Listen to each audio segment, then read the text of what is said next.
ஸ்தோத்திரம். இயேசு கிறிஸ்துவின் நாமத்தில் உங்கள் யாவருக்கும் என்னுடைய அன்பின் நன்றிகளையும் வாழ்த்துகளையும் தெரிவித்துக் கொள்கிறேன். அது மாத்திரமல்ல, டேனியல் பிரதருக்கும் என்னுடைய அன்பின் வாழ்த்துக்களையும் நன்றியும் தெரிவித்துக் கொள்கிறேன். Thank you, praise Lord. என்னுடைய பேர் வசந்தி. நான் பிறந்து வளர்ந்தது ஆவினங்குடி கிராமம். ஒரு கிராமத்தில் வளர்ந்தேன். என்னுடைய சாட்சி சொல்லணுன்னு எனக்கு ரொம்ப நாள் ஆசை. ஆனாலும் சொல்ல எனக்கு வாய்ப்பு அதிகமாக இல்லை. ஆனாலும் இன்றைக்கு கர்த்தர் அந்த வாய்ப்பை உருவாக்கி கொடுத்ததற்காக கர்த்தருக்கும் நான் என்னுடைய இருதயத்தின் ஆழத்திலிருந்து நன்றி செலுத்துகிறேன். டேனியல் பிரதருக்கும் என் இருதயத்தின் ஆழத்திலிருந்து நன்றி செலுத்துகிறேன். ஆவினங்குடி கிராமத்தில் நான் ஒரு குழந்தையாக இருந்தப்ப எனக்கு பிறந்த உடனே அம்மா யாருன்னு தெரியாது. நான் பால் குடி மறக்கிறதுக்கு முன்னாடியே எங்கள் அம்மா இறந்துட்டாங்க. அப்போ எனக்கு அம்மா யாருன்னே தெரியாது. அவங்க முகம் எப்படி இருக்குன்னு கூட எனக்கு தெரியாது. அப்போ நான் கொஞ்சம் வளர்ந்த பிறகு எல்லா பிள்ளைகளையும் பார்க்குறப்ப அவங்க அம்மா எல்லாம் நல்ல தலை சீவி விடுவாங்க, நல்லா அந்த பிள்ளைங்களுக்கு ட்ரெஸ் பண்ணி விடுவாங்க, நல்ல சாப்பாடு கொடுப்பாங்க, ஊட்டியெல்லாம் விடுவாங்க. அதெல்லாம் நான் பார்ப்பேன். இதெல்லாம் நமக்கு இல்லையே அப்படி சொல்லி நான் ரொம்ப ஃபீல் பண்ணுவேன். அப்போ ஃபீல் பண்ணுறப்ப சரி அப்படி சொல்லிவிட்டு நான் என்ன பண்ணேன், அங்கே ஒரு கோயில் இருக்கும் எங்கள் தெருவில். அப்போ நான் அந்த கோயிலில் போயிட்டு எனக்கு அப்பா அம்மா தெய்வம் எல்லாமே இந்த தெய்வந்தான்னு சொல்லிட்டு நான் நைட்டு பகல் அங்கேயே இருக்க விரும்புவேன். பைபிளில் ஒரு வார்த்தை இருக்குது, பக்தி உள்ளவனை கர்த்தர் தமக்காக தெரிந்து கொண்டாருன்னு ஒரு வேத வசனம் இருக்குது. அப்போ நான் நினைப்பேன், நமக்கு எல்லாமே இந்த தெய்வந்தான். இங்கே இருந்தால் நமக்கு ஒரு மன நிம்மதி கிடைக்கும், ஆறுதல் கிடைக்கும், சமாதானம் கிடைக்கும் அப்படின்னு சொல்லிட்டு வேப்பலை மாலை கட்டி போடுவேன். நான் வெள்ளிக்கிழமானா எல்லோரும் கோயிலுக்கு வந்துட்டு போயிடுவாங்க. நான் அங்கேயே இருக்க விரும்புவேன். சாப்பிட தோணாது, எதுவுமே தோணாது. சின்ன வயசுலேயே ஒரு 10 வயசு இருக்கும். ஒரு 10 வயசு இருக்கிறப்பவே எனக்கு அப்படி ஒரு ஆசை. அப்போ பார்த்திங்கன்னா அந்த கோயிலே நான் வேப்பலை மாலை கட்டி போட்டுட்டு அங்கேயே தான் இருப்பேன். பிள்ளைகளோட விளையாடுவேன், குங்கும திருநீர் கொடுப்பேன். அது மாத்திரம் இல்லை, கிராமங்களுக்கு நான் திருநீர் குங்குமம் கொடுக்கறதுக்கு நாங்கள் ஒரு குரூப்பாக போயிருக்கிறோம் பக்கத்து கிராமத்துக்கெலாம். அப்போ நான் அப்படியே விளையாண்டுட்டே இருந்தேன். ஆனால் ரொம்ப ஃபீல் பண்ணுவேன், ரொம்ப அம்மா இல்லையேன்ற ஃபீலிங் ரொம்ப இருக்கும். என்ன செய்கிறது, அப்புறம் ஸ்கூலுக்கு என்னைய பாட்டி தான் வளர்த்தாங்க, அம்மாச்சி தான் வளர்த்தாங்க. ஸ்கூலுக்கு போனேன். ஸ்கூலுக்கு போன பிறகு என்னோடய அப்பா பேர் பரமசிவம், என்னோடய அம்மா பேர் சின்ன பொண்ணு.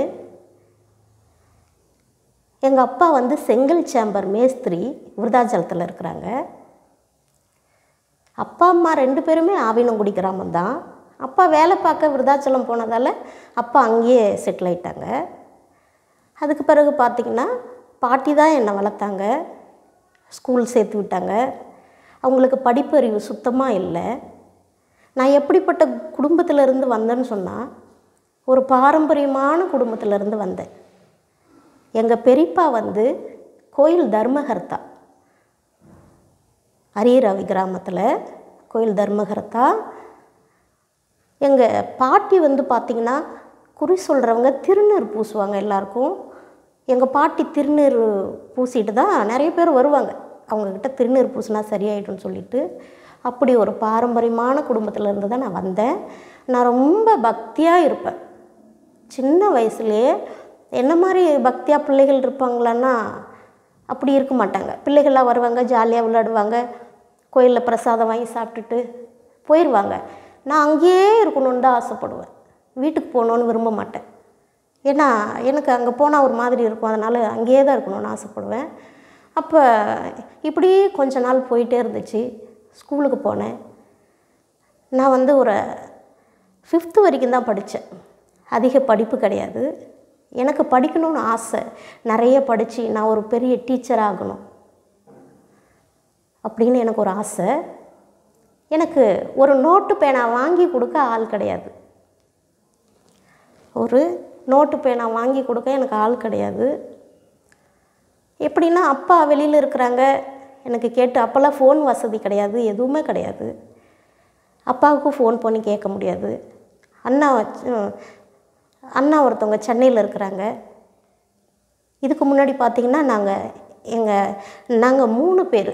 என்னோடய கூட பிறந்தவங்க அண்ணா 1, அக்கா 1, நான் 1. அக்கா பேர் வந்து சாந்தி, அண்ணன் பேர் வந்து பாண்டியன், என் பேர் வந்து வசந்தி. மீண்டும் 3 பிள்ளைகளும் இருந்தாங்க. அப்போ எனக்கு எங்கள் அக்கா கூட அண்ணா கூடலாம் இருக்கிறது ரொம்ப பிடிக்கும். எனக்கு அவங்களாம் எப்போ பார்க்கணும், அப்பா கூட இருக்கிறது ரொம்ப பிடிக்கும். ஆனால் என்னால் இருக்க முடியாது. அப்பா இன்னொரு கல்யாணம் பண்ணிட்டாங்க, அதில் பிள்ளைகள் இருக்காங்க, அவங்களோட இருப்பாங்க. நான் எப்போயாவது வருஷத்தில் ஒரு தடவை லீவுக்கு எப்போயாவது ஒரு தடவை விருந்தாளி மாதிரி போவேன், பார்ப்பேன், வந்துடுவேன், அவ்வளோதான். அப்போ பார்த்திங்கன்னா அக்காவை மேரேஜ் பண்ணி கொடுத்துட்டாங்க.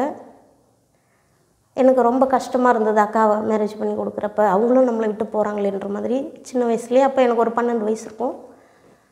அப்போ எனக்கு என்னன்னா சின்ன வயசுலேருந்தே எனக்கு அன்பு காட்ட ஆதரிக்க ஒருத்தரும் கிடையாது. பக்கத்தில் இருந்து நீ கவலைப்படாதம்மா, நான் இருக்கிறேன், உனக்கு நான் எல்லாம் செய்கிறேன், எனக்கு ஏதாச்சும் ஒரு தேவையாக இருந்தால் கூட நான் போய் யாருக்கிட்ட கேட்குறதுன்னு எனக்கு தெரியாது. அப்போ நான் ரொம்ப சங்கடப்படுவேன், ரொம்ப வருத்தப்படுவேன். அன்பு காட்ட என்ன நீ சாப்பிட்டியாமான்னு கேட்குறதுக்கு கூட ஒருத்தரும் கிடையாது. நீ சாப்பிட்டியாம்மா, என்ன செய்கிற? ஜாலியாக விளையாடுவேன், பிள்ளைகளோட விளையாடுவேன். நைட்டு பாட்டி வந்து கூப்பிடுவாங்க, விளையாட்டு அந்த பழக்கத்திலே எனக்கு சாப்பிட கூட பிடிக்காது. நான் வீட்டுக்கு போக மாட்டேன், பாட்டி படுத்து தூங்கிடுவாங்க. தூங்கின பிறகு நான் போயிட்டு அப்படியே பொறுமையாக, பாட்டி திட்டுவாங்கன்னு சொல்லிவிட்டு பொறுமையாக போய் சாப்பிடவே மாட்டேன், அப்படியே போய் படுத்துருவேன். அப்போ எங்கள் வீட்டில் லைட் கிடையாது, விளக்கு வெளிச்சம்தான். ஆஃப் பண்ணிட்டு படுத்துருவாங்க. விளக்கு எங்கே இருக்குதுன்னு எனக்கு தெரியாது, ஒரு 12 வயசில். போய் படுத்துருவேன். எனக்கு பசிக்குதுன்னு கூட சொல்ல தெரியாது. பசிக்குது, எனக்கு சாப்பாடு கொடுங்க, கேட்க தெரியாது. ஒரு 1 மணி 2 மணி ஆகும். அப்போ எனக்கு எங்கள் பாட்டியை எழுப்பி எனக்கு என்னமோ செய்யுது வயிறு, பாட்டி எனக்கு என்னமோ செய்யுது, எனக்கு என்னன்னு தெரியல, என்னமோ ஆகுது அப்படின்னு நான் சொல்லுவேன். அப்போ அவங்க அதை புரிஞ்சுக்கிட்டு சாதத்தை போட்டு அந்த நேரத்தில் எங்கள் பாட்டி சாப்பிடுன்னு கொடுப்பாங்க. எனக்கு சாப்பிட முடியாது. அவங்க அப்புறம் இது கொஞ்சம் போதாவது சாப்பிடுன்னு சொல்லுவாங்க. கொஞ்சம் போது சாப்பிட்டு தண்ணி குடித்தா வயிறு நிரம்பிடும். அப்போ தான் எனக்கு தெரியும், அப்போ சாப்பிட்டா சரியாயிடும் போல் அப்படின்னு. அப்போ அப்படி தான் நான் வளர்ந்து வந்தப்போ அந்த கோயிலுக்கு முன்னாடி நாங்கள் விளையாண்டுட்ருப்போம். எப்போ பார்த்தாலும் பிள்ளைகளோட நான் அங்கே தான் இருப்பேன் அதிகமாக. பார்த்திங்கன்னா ஒரு அம்மா, லக்ஷ்மி அம்மான்னு சொல்லிட்டு அந்த அம்மா என்னை கூப்பிடுவாங்க. நாங்கள் எல்லாம் விளையாண்டுட்ருப்போம். அந்த அம்மா கூப்பிடுவாங்க, பாப்பா இங்கே வா அப்படின்னு என்னை கூப்பிடுவாங்க. நான் போவேன். சொல்லுங்கம்மா, என்னங்கம்மா? அப்போ அவங்க சொல்லுவாங்க, அம்மா இந்த பைபிளை படித்து காமிம்மா, எனக்கு படிக்க தெரியல. நான் இன்னும் நிறைய படித்த மாதிரி எனக்கு சரியாக அப்போ படிக்க தெரியாது. எழுத்து கூட்டி கூட்டி இயேசு உன்னை நேசிக்கிறார் அப்படி தான் சொல்லுவேன். நான் படிக்கிறதுக்குள்ளே அது என்னென்ன எனக்கு புரியாது, ஏதோ நாங்கள் தெரிஞ்ச வரைக்கும் படித்து காட்டுவேன். அப்போ அவங்க புரிஞ்சுக்குவாங்க, அதை எனக்கு தெரியாது.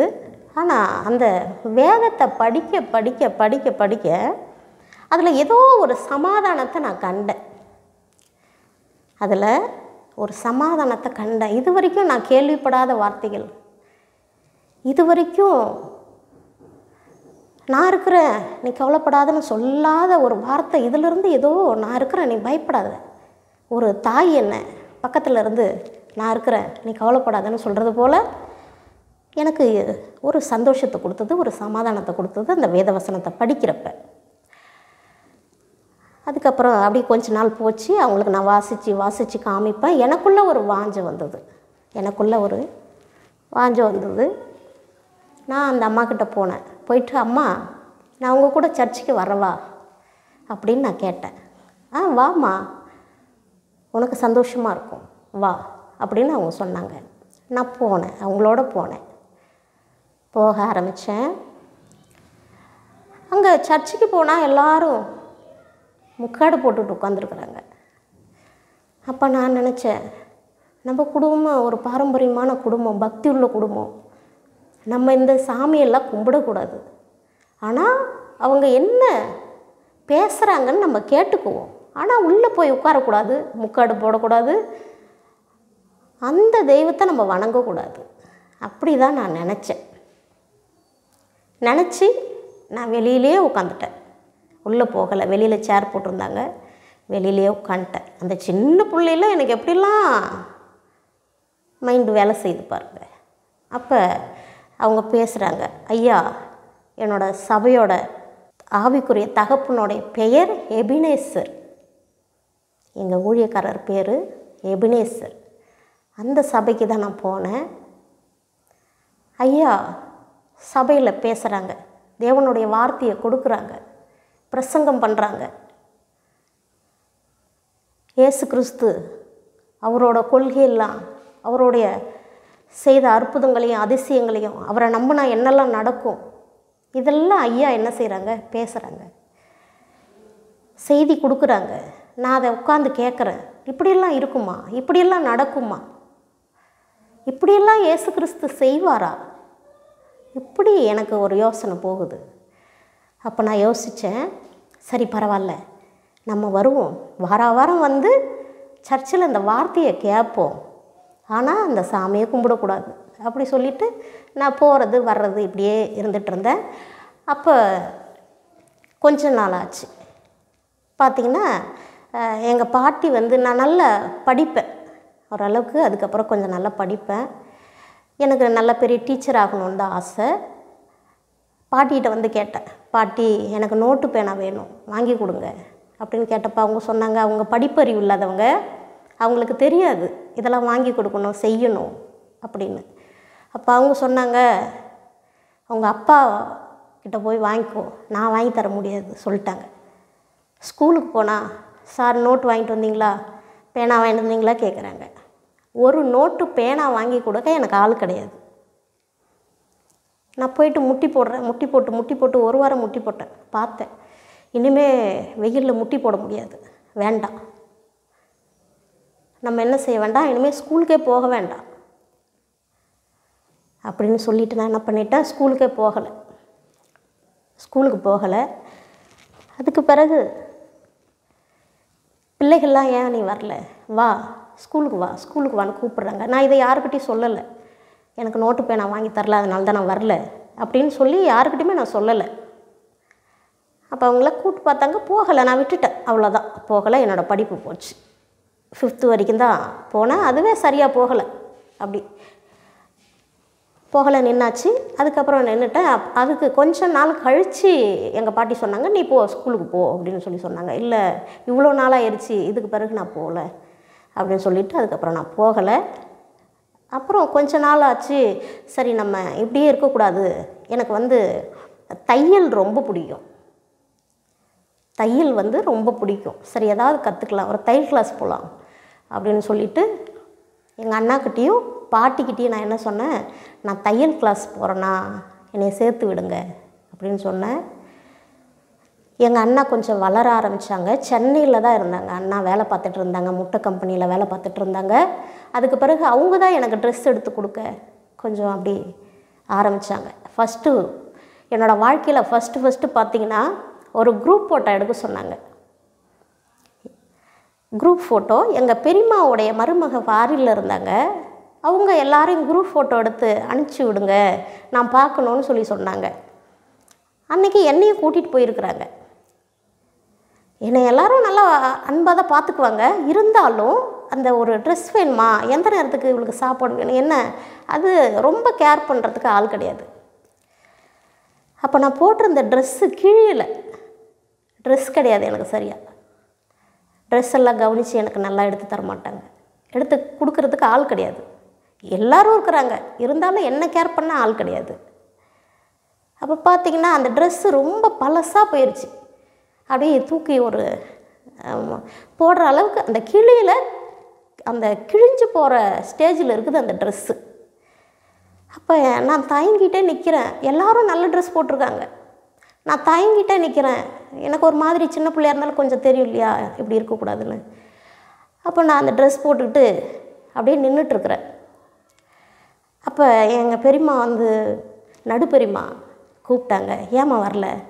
இல்லைம்மா ட்ரெஸ் பாருங்கள் இப்படி இருக்குது அப்படின்னு. அப்போ அவங்க சொன்னாங்க, சரி வா பாப்பாவோட ட்ரெஸ்ஸை மாற்றி நீ ஃபோட்டோ பிடிச்சிக்கன்னு அந்த ட்ரெஸ்ஸை கழட்டி வச்சுட்டு புது ட்ரெஸ் போட்டு அந்த பொண்ணு எங்கள் அக்காவுடைய மக போட்டிருந்த ட்ரெஸ்ஸை கழட்டி எனக்கு கொடுத்து போட வச்சு அந்த ஒரு குரூப் ஃபோட்டோவில் எல்லோரும் நின்றுட்டுருப்பாங்க, நான் உட்காந்துட்ருப்பேன். அப்போவே எனக்கு ஒரு சோகமான முகம், சின்ன பிள்ளையில் அப்படியே இப்படி உட்காந்துருப்பேன், பாவமாக உட்காந்துருப்பேன். அந்த ஃபோட்டோவை பார்க்குறப்பெல்லாம் எனக்கு ஞாபகம் வரும். அதுக்கப்புறம் வந்தாச்சு. அதுதான் வாழ்க்கையில் முதல் ஃபோட்டோ. எனக்கு கேர் பண்ண ஆள் இல்லை, எனக்கு நல்ல ட்ரெஸ்ஸு கிடையாது, எனக்கு நல்ல சாப்பாடு கிடையாது, என்னை கேர் பண்ண ஆள் கிடையாது, என்னை அன்பாக விசாரிக்க ஒருத்தரும் கிடையாது. எல்லோரும் இருக்கிறாங்க, ஆனால் நான் நினைக்கிற அளவுக்கு யாரும் இல்லை. அதுக்கப்புறம் பார்த்தேன், சரி தையல் கிளாஸ் போகலாம், சும்மா உட்காந்துட்டு இருக்கக்கூடாது, எனக்கு ஏதாவது ஒன்று செஞ்சிட்ருக்கணும் அப்படின்னு கொஞ்சம் மேஜர் ஆகிட்டேன். மேஜர் ஆன பிறகு தையல் கிளாஸ் போனேன். அண்ணாக்கிட்ட சொன்னேன், அண்ணாவும் அதுக்கப்புறம் வந்தாங்க. அதுக்கப்புறம் தான் எங்கள் அண்ணா கொஞ்சம் வளர்ந்த பிறகு தான் எனக்கு ட்ரெஸ் எல்லாம் கொண்டு வந்து கொடுத்தாங்க. அதுக்கப்புறம் நான் தையல் கிளாஸ் போனேன். போயிட்டுருக்கிறப்ப நான் சர்ச்சுக்கு போக ஆரம்பித்தேன். ஞாயிற்றுக்கிழமை தையல் கிளாஸ் லீவு அன்றைக்கி அந்த அம்மா கூட நான் சர்ச்சுக்கு போவேன். ஏன்னா அங்கே போனால் ஒரு சமாதானமாக இருக்குது, எனக்கு ஒரு ஆறுதலாக இருக்குது.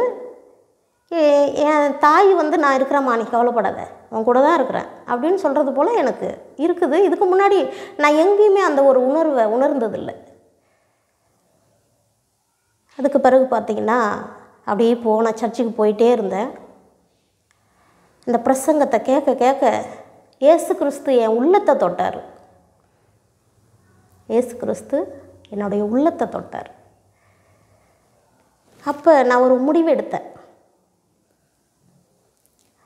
நமக்கு ஒரே ஒரு அப்பா அம்மா தான், இந்த உலகத்தை படைச்சது ஒரு தெய்வம் தான் இருக்க முடியும். எல்லாரும் எத்தனையோ தெய்வங்கள் சொல்கிறாங்க. எனக்கு அந்த சின்ன வயசில் தோணுது, ஒரு 14 வயசில் அப்படி தோணுது. ஒரு தெய்வந்தான், அந்த ஒரு தெய்வமும் நமக்கு சமாதானத்தை கொடுக்கணும், சந்தோஷத்தை கொடுக்கணும், நிம்மதியை கொடுக்கணும். அப்படி கொடுக்கலன்னா அது தெய்வமே இல்லை.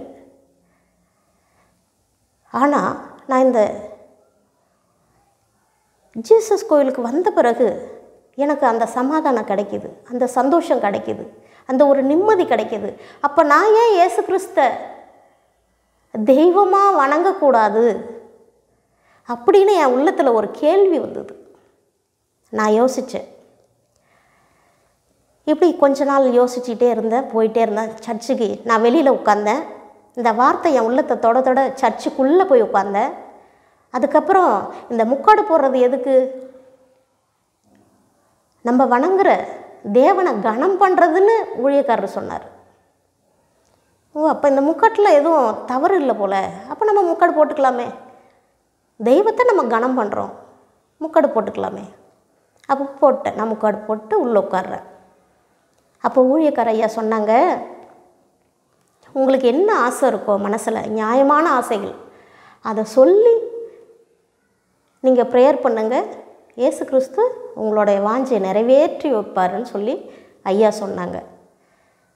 நான் ஃபஸ்ட்டு ப்ரேயர் பண்ண ஆரம்பித்தது என்ன தெரியுங்களா? ஏசப்பா, நான் நல்லா உங்களை பாடணும், நான் நல்லா வேதத்தை வாசிக்கணும், நான் நல்லா ஜெபிக்கணும், நான் இழந்த இந்த அன்பை நான் பிறருக்கு கொடுக்கணும் ஏசப்பா. என்கிட்ட பேசுகிறவங்க சமாதானமாக இருக்கணும். என்னோடய வார்த்தைகள் அவங்க இருதயத்தின் காயத்தை ஆற்றணும் ஏசப்பா, எனக்கு உதவி செய்யுங்க ஏசப்பா அப்படி சொல்லி நான் ஜெபம் பண்ணேன். அப்போ எனக்கு ஜெபிக்க தெரியாது, எதுவுமே தெரியாது. எல்லாரும் பாடுவாங்க, ஜெபிப்பாங்க, வேதத்தை வாசிப்பாங்க. நான் அவங்களெலாம் பார்ப்பேன். இவங்கெல்லாம் தமிழில் தான் பேசுகிறாங்க, என்ன பேசுகிறாங்கன்னே புரியல. தமிழில் தான் வாசிக்கிறாங்க, என்ன வாசிக்கிறாங்கன்னே தெரியல. என்ன பாடுறாங்க, அதில் என்ன அர்த்தம்னு கூட சரியாக தெரியல. ஆனாலும் அது என் உள்ளத்தை டச் பண்ணுச்சு. அப்போ நான் நினச்சேன், சரி இது மாதிரி தான் நம்ம வாழணும், இது மாதிரி தான் இருக்கணும், இது நல்ல மற்றவர்களுக்கும் ஒரு நல்ல வழிகாட்டியாக இருக்குது. அப்போ நம்ம என்ன செய்யணும், இனி இந்த இயேசு கிறிஸ்துக்காக நம்ம வாழணும், அவரை நம்ம தெய்வமாக வணங்கணும் அப்படின்னு என்னோடய உள்ளத்தில் ஒரு வாஞ்சை வந்தது.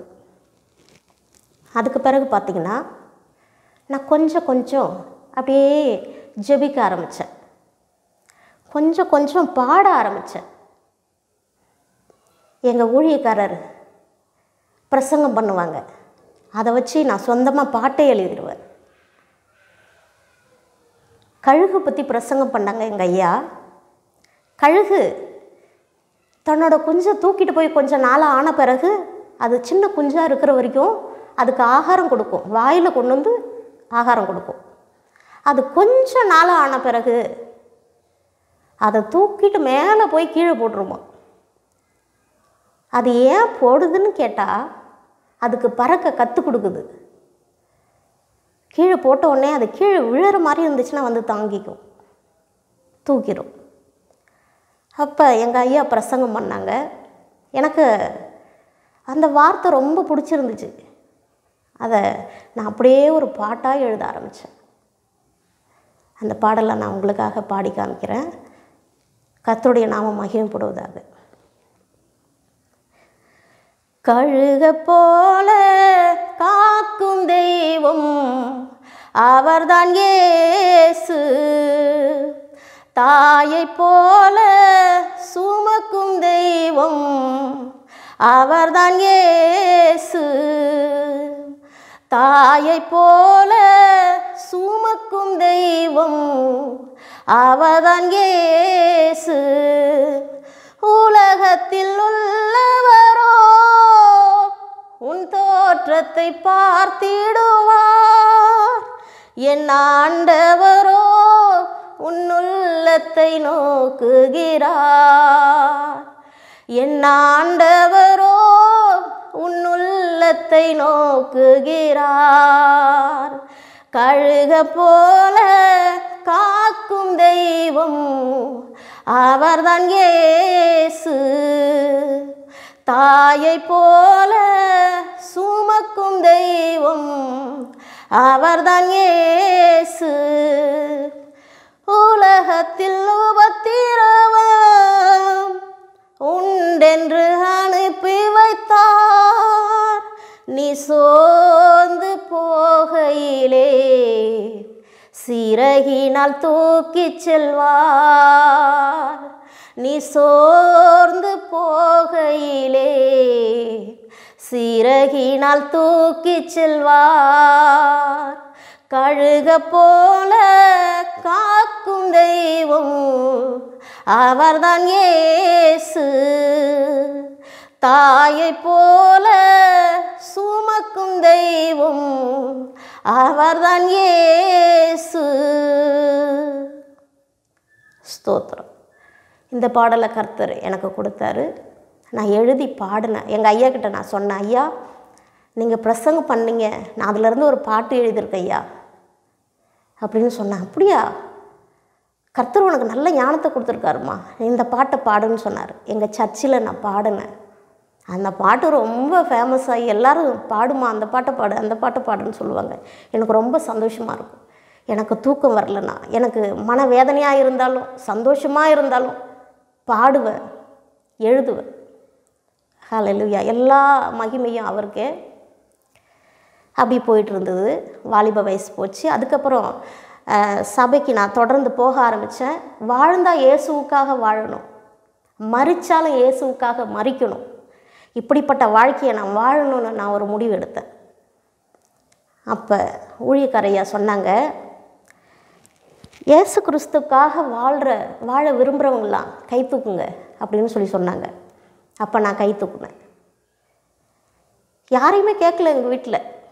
எனக்கு அவரோட நான் வாழணும்னு எனக்கு ஒரு ஆசை, அவருக்காக ஜீவிக்கணும்னு ஒரு ஆசை. அவரோட வார்த்தை என்னை ஆறுதல் படுத்துது, தேறுதல் படுத்துது, எனக்கு ஒரு சமாதானத்தை கொடுக்குது, சந்தோஷத்தை கொடுக்குது. அப்போ இந்த வார்த்தைகளை நானும் போய் பிறருக்கு சொல்லணும், சமாதானத்தை கொடுக்கணும், சந்தோஷத்தை கொடுக்கணும், நிம்மதியை கொடுக்கணும், ஆறுதலை கொடுக்கணும். நான் இப்படிப்பட்டவளாக இருக்கணும்னு நான் விரும்பினேன். ஒரு முடிவு எடுத்தேன். ஐயா, நான் ஞானஸ்தானம் எடுத்துக்கிறேன் அப்படின்னு சொன்னேன். சரிம்மா அப்படின்னு சொல்லி எனக்கு ஞானஸ்தானம் கொடுத்தாங்க. உனக்கு நான் ஜாய்ஸ் மேரின்னு பேர் வைக்கிறேன்னு பேர் வச்சாங்க. ஞானஸ்தான பேர் 1994 நான் ஞானஸ்தானம் எடுத்தேன். அதுக்கப்புறம் அவங்களோட சேர்ந்து கிராம ஊழியங்களுக்கு போவோம். அதில் ஒரு பெரிய சமாதானம் கிடைக்கும் எனக்கு. நான் எதையோ பெரிய சாதிச்சிட்டது போல் ஒரு சந்தோஷம் கிடைக்கும். கிராமத்தில் போய் என்னோடய சாட்சி சொல்லுவேன், கிராமத்தில் போய் பாடுவோம், கிராமத்தில் போய் எல்லாருக்கும் சுவிசேஷத்தை சொல்லுவோம். இயேசு கிறிஸ்து நல்லவர்மா, எங்கள் வாழ்க்கையில் இப்படி அற்புதம் செய்தார், அதிசயம் செய்தார். கடன் பிரச்சனையில் இருக்கிறீங்களா, மன வேதனையில் இருக்கிறீங்களா, வாங்க, உங்களுக்கு மன அமைதியை இயேசு கிறிஸ்து தருவார். மத்தேயு 11:28 சொல்லுது, வருத்தப்பட்டு பாரம் சுமக்கிற யாவரும் என்னிடத்தில் வாருங்கள், உங்களுக்கு நான் இளைப்பாறுதல் தருவேன்னு வேதம் சொல்லுது. நீங்கள் வாங்கம்மா, நாங்களும் இப்படிப்பட்ட சூழ்நிலையிலிருந்து வந்தோம், கர்த்தர் இன்றைக்கி எங்களுக்கு விடுதலை கொடுத்து நாங்கள் நல்லா இருக்கிறோம் அப்படின்னு சொல்லி நாங்கள் சாட்சி சொல்லுவோம். அதில் ஒரு பெரிய சமாதானம், சந்தோஷம், நிம்மதி இப்படி போயிட்டு இருந்தது கொஞ்ச நாள். என்னோடய வாலிப வயசில் நிறைய பேருக்கு ஃப்ரெண்ட்ஸ் இருப்பாங்க, எனக்கும் ஃப்ரெண்ட்ஸ் இருக்கிறாங்க. ரொம்ப நான் அட்டாச்சாக இருக்க மாட்டேன், யாரோடைய பேசுவேன் அவ்வளோதான், விளையாடுவோம் அவ்வளோதான். ரொம்ப யாரையுமே நான் ரொம்ப நேசித்தது கிடையாது. எனக்கு அதிகமாக பிடிச்சது யாருன்னு கேட்டிங்கன்னா, எனக்கு எங்கள் அண்ணாவை ரொம்ப பிடிக்கும், பாண்டியன் பேர். ஏன்னா அவங்க ஓரளவுக்கு கொஞ்சம் வளர்ந்த பிறகு என்னை கேர் பண்ண ஆரம்பித்தாங்க. எனக்கு நல்ல ட்ரெஸ் எடுத்து கொடுக்கறது, எனக்கு நல்ல சாப்பாடு கொடுக்கறது, எனக்கு எல்லாம் செய்கிறது, என்னோடய சரீரத்தை பற்றி கேர் பண்ணுவாங்க. நீ இப்படி இங்கே உட்காராதம்மா, அங்கே உட்காராத, அதை செய்யாத, இதை செய்யாத, இதை சாப்பிடாத அப்படி சொல்லுவாங்க. ரொம்ப அன்பாக இருப்பாங்க எங்கள் அண்ணா என் மேலே. அதனால் எங்கள் அண்ணாவை எனக்கு ரொம்ப பிடிக்கும். அதுக்கு பிறகு எங்கள் அண்ணா சொன்னாங்க, நீ என்னம்மா சர்ச்சுக்கு போகிறேன்னு நான் கேள்விப்பட்டேன். எங்கள் அண்ணா வெல்டர் வேலை பார்த்துட்டு இருந்தாங்க. அப்போ நீ சர்ச்சுக்கு போகிறேன்னு நான் கேள்விப்பட்டேன், அப்படிலாம் போகக்கூடாதும்மா, வாலிப பிள்ளை அப்படிலாம் போகக்கூடாது அப்படின்னு சொன்னாங்க. நான் சொன்னேன், அண்ணா எனக்கு அங்கே போகிறது ஒரு சந்தோஷமாக இருக்குது, ஒரு நிம்மதியாக இருக்குது, ஒரு ஆறுதலாக இருக்குது. நான் இது வரைக்கும் அம்மாவை பார்த்ததில்லைண்ணா, அங்கே போகிறப்ப அம்மாவே என் கூட இருக்கிறது போல் நான் உணர்றேண்ணா. என்னை நீங்கள் எதுவும் சொல்லாதீங்கண்ணா, நான் ஏதாவது தவறு செய்தால் என்னை நீங்கள் கண்டிஷன் பண்ணுங்க, நான் சர்ச்சுக்கு தானா போகிறேன், என்னை எதுவும் சொல்லாதீங்கண்ணா அப்படின்னு நான் சொன்னேன். அதுக்கப்புறம் அண்ணா, சரி அது தாய் இல்லாத பிள்ளை, ஏதோ அதுக்கு ஒரு நிம்மதி கிடைக்குது, அதனால் அது போகட்டும்னு அண்ணா விட்டுட்டாங்க. வீட்டில் இருந்த எல்லாருமே திட்டினாங்க, நீ எப்படி போகலாம், நம்ம பாரம்பரியம் என்ன, நம்ம குடும்பம் என்ன, எப்படி அப்படின்னு எல்லாம் திட்டினாங்க. என்ன அப்படி போகிற, இப்படி போகிற, அதை செய்கிற, இதை செய்கிற. நான் எல்லாத்துக்கிட்டையும் சொன்னது ஒரே ஒரு வார்த்தை தான், எனக்கு அங்கே போகிறதால நிம்மதியாக இருக்குது, சந்தோஷமாக இருக்குது அப்படின்னு சொன்னேன். அப்புறம் ஒரு நாள் பார்த்திங்கன்னா கிறிஸ்மஸ் வந்தது. அந்த கிறிஸ்மஸ் அன்னைக்கு நைட்டு நான் எல்லாரோடையும் தங்கிட்டேன். கிறிஸ்மஸ் நல்லா கிராண்டாக கொண்டாடினதும் நான் போயிட்டு வரேனான்னு சொல்லிட்டு போனேன், வர முடியல. சரி காலையிலே போயிடலாம் அப்படின்னு சொல்லிட்டு எல்லாரோடையும் கிறிஸ்மஸ் கொண்டாடினோம். காலையில் போன உடனே அண்ணா ரொம்ப டென்ஷன் ஆகிட்டாங்க. டென்ஷன் ஆகி ஒரே அடி மிதி, எப்படி நீ வாலிப பிள்ளை போய் நைட்டில் போய் அங்கே தங்கலாம், போகலாம், வரலாம் அப்படின்னு நான் எனக்கு சந்தோஷமாக இருந்துச்சு. நான் எல்லாருமே இருந்தாங்க, வாலிப பிள்ளைங்க எல்லாமே இருந்தாங்க, ஐயா சர்ச்சு ஃபுல்லாக எல்லாருமே இருந்தாங்க. எனக்கு ஒரு சந்தோஷமாக இருந்தது. சரி காலையிலே உங்கள்கிட்ட சொல்லிடலான்ட்டு இருந்தேண்ணா, வர முடியலண்ணா, சாரிண்ணா அடிச்சிட்டாங்க என்ன. சரி பரவாயில்ல வாங்கிட்டு அதுக்கு பிறகு திரும்ப அதுக்கப்புறம் நான் சர்ச்சுக்கு போக ஆரம்பித்தேன். தையல் கிளாஸ் போக ஆரம்பித்தேன். தையல் கிளாஸ் கற்றுக்கிட்டேன். நல்லா டெய்லரிங் பண்ணுவேன், எல்லாமே தைப்பேன். அதுக்கு பிறகு எனக்கு மேரேஜ் ஆச்சு. என்னோடய கணவர் பேர் எபினேசர் பாக்கியராஜ். அவங்க எனக்கு தூரத்து சொந்தம். அவங்க 5 தலைமுறையாக கிறிஸ்தவங்க.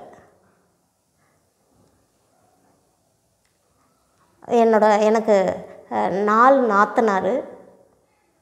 என்னோடய கணவரோட பிறந்தவங்க 4 பேர், எல்லாமே பெரியவங்க. அம்மான்னு தான் கூப்பிடுவேன். என்னோடய கணவர் பேர் எபினேசர் பாக்கியராஜ். எல்லோரும் பாக்கியராஜன்னு தான் கூப்பிடுவாங்க. அவங்க பார்த்திங்கன்னா ஐடி அப்ரண்டிஸ் முடிச்சுட்டு வேலை கிடைக்காம கிடைக்கிற வேலையை செஞ்சிட்ருந்தாங்க. எனக்கு கல்யாணம் பண்ணிக்க விருப்பம் இல்லை. அவங்க பார்த்தா 6 அடி உயரத்தில் ஹைட் வெயிட்டாக இருப்பாங்க எங்கள் வீட்டுக்காரரு.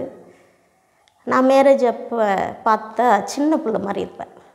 அவங்களுக்கு எனக்கு ஒரு பொருத்தமே இருக்காது. அப்போ இல்லை ஹைட்டாக இருக்காங்க, எனக்கு வேண்டாம், கல்யாணம்லாம் வேண்டாம் அப்படின்னு நான் சொன்னேன் எங்கள் வீட்டில் என்ன சொன்னாங்கன்னா, இல்லை நீ கல்யாணம் பண்ணிக்கோ, தாய் இல்லாத பிள்ளைய நம்ம கல்யாணம் பண்ணி வச்சு ஒரு கடமையை கழிச்சா போதும்னு சொல்லி கல்யாணம் பண்ணி வச்சுட்டாங்க. எங்கள் வீட்டுக்காரங்களை பற்றி எனக்கு எதுவுமே தெரியாது. கல்யாணம் பண்ணி வச்சாச்சு. அதுக்கப்புறம் பார்த்திங்கன்னா போனேன். ஒரு கொஞ்ச நாள் வரைக்கும் அங்கே போயிட்டு எனக்கு பார்த்திங்கன்னா எங்கள் வீட்டுக்கார் வீட்டில் தங்கவே பிடிக்காது. ஒரு மாதிரி என்னவோ எங்கேயோ வந்திருக்கிற மாதிரி தோணும். ஒரு 17-18 வயசில் என்னோடய மேரேஜ். அப்போ எனக்கு எதுவுமே தெரியாது. ஏதோ எங்கேயோ கொண்டு வந்துட்டாங்கன்ற போல் எனக்கு ஒரு ஃபீலாக இருக்கும். அப்போ அடிக்கடி நான் பாட்டி வீட்டுக்கு போயிடுவேன். எல்லாம் சொல்லுவாங்க, இப்படிலாம் இருக்கக்கூடாதுமா, நீ விளையாட்டு பிள்ளையா, இதுதான் உன்னோட குடும்பம், இதை நீ கரெக்டாக உன்னோட குடும்பத்தை கொண்டு போகணும், கவனமாக பொறுப்பாக இருக்கணும் அப்படின்னு சொல்லுவாங்க. ஒரு பையன் குழந்தை. என்னோடய மகன் பேர் வசந்த்ராஜ். என்னோடய மக பேர் சுபா. என்னோடய மகன் பிறந்தப்ப ஒரு 1.5 வயசு குழந்தையாக இருக்கிறப்ப எங்கள் வீட்டுக்காரங்க எல்லா பழக்க வழக்கமும் சேஞ்ச் ஆகுது. என்னென்னா தூங்க மாட்டேங்கிறாங்க, சாப்பிட மாட்டேங்கிறாங்க, நடந்துகிட்டே இருக்கிறாங்க. எல்லாமே மாற்றமாக இருக்குது. எனக்கு என்னன்னு தெரியல. எங்கள் அத்தைக்கிட்ட நான் கேட்டேன், அத்தை ஏன் இப்படி இருக்காங்க, அவங்க சரியாக சாப்பிட மாட்டேங்கிறாங்க, நடந்துகிட்டே இருக்கிறாங்க, தூங்க மாட்டேங்கிறாங்க, ஏன் நைட் நேரத்தில் இப்படி இருக்கிறாங்க அப்படின்னு சொல்லி கேட்டேன். அவன் ஐடி அப்ரண்டிஸ் முடிச்சுட்டு வேலை கிடைக்கலன்னு சொல்லி அதவே அவன் யோசித்து அவனுக்கு மனநலம் பாதிக்கப்பட்டான். நாங்கள் ஹாஸ்பிட்டலில் கொண்டு போய் காமிச்சு சரி பண்ணி கொண்டு வந்து வச்சோம். கல்யாணம் ஆனால் எல்லோரும் சரி, நாங்கள் கல்யாணம் பண்ணி வச்சிட்டோம். கட்டிக்கிற கணவர் நம்மளை நல்லா வச்சுருப்பாருன்னு நினச்சோம். ஆனால் நைட்டெல்லாம் தலகாணியில் படுத்து தலகாணியை நினைகிற அளவுக்கு நான் அழுவேன்.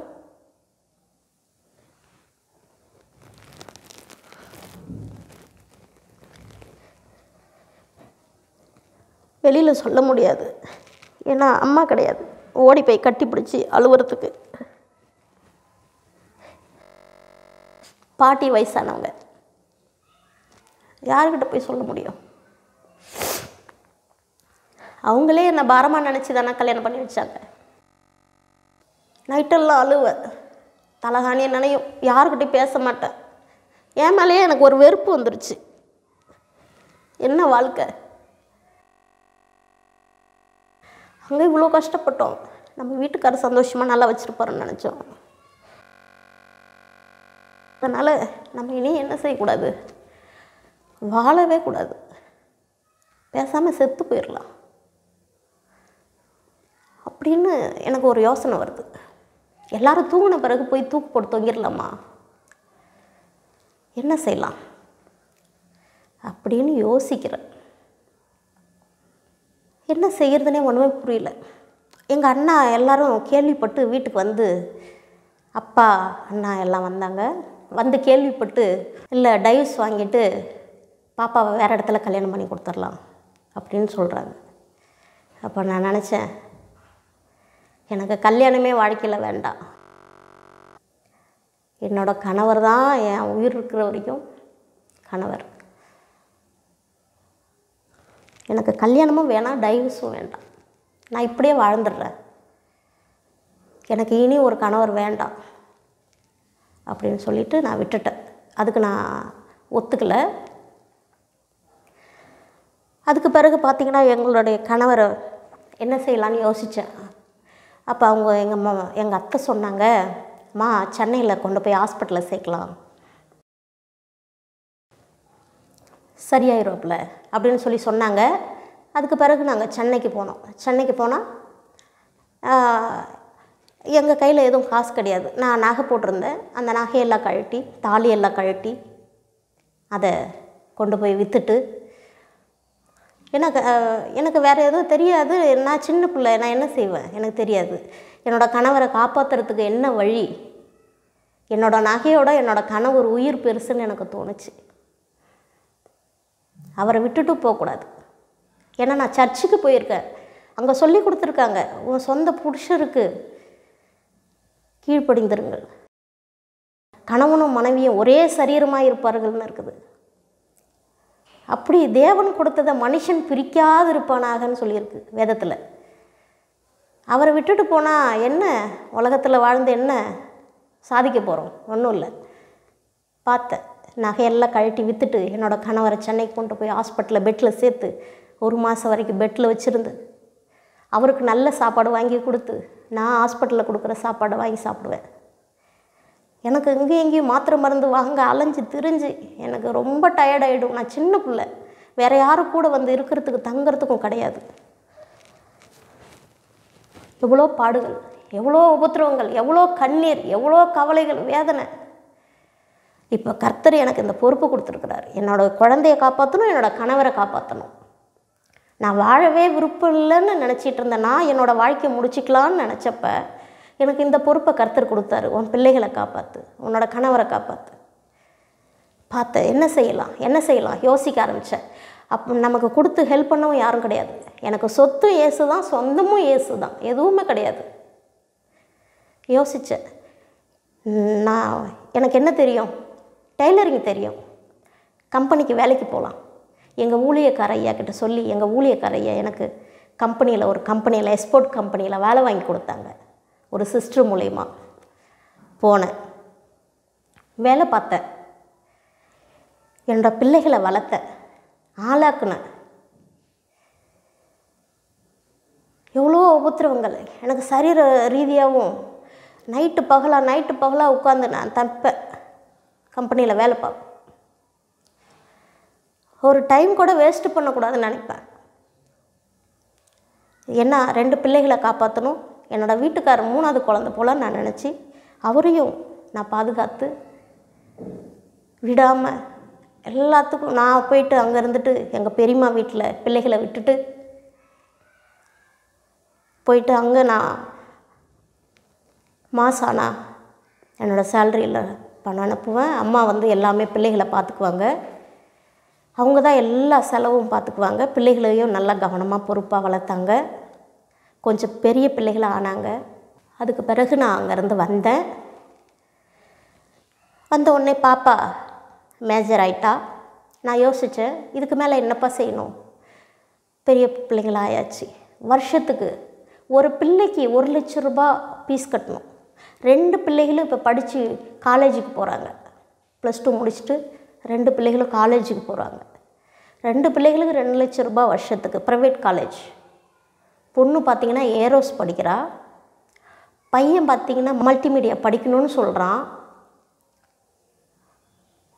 அப்போ நான் யோசித்தேன், என்னப்பா நீ +2 முடிச்சுட்டு ஒரு வேலைக்கு போய் என்னுடைய குடும்பத்தை பார்த்துக்குவோன்னு நினச்சா நீ இப்படி சொல்கிறியப்பா, நான் என்னப்பா பண்ணுவேன்?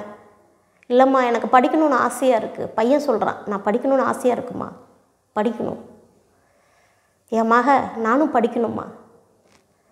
நான் நினச்சேன், என்கிட்ட கொடுக்கறதுக்கு அவங்கள்ட்ட ஒன்றுமே இல்லை. அவங்களுக்காக கொடுக்கறதுக்கு என்கிட்ட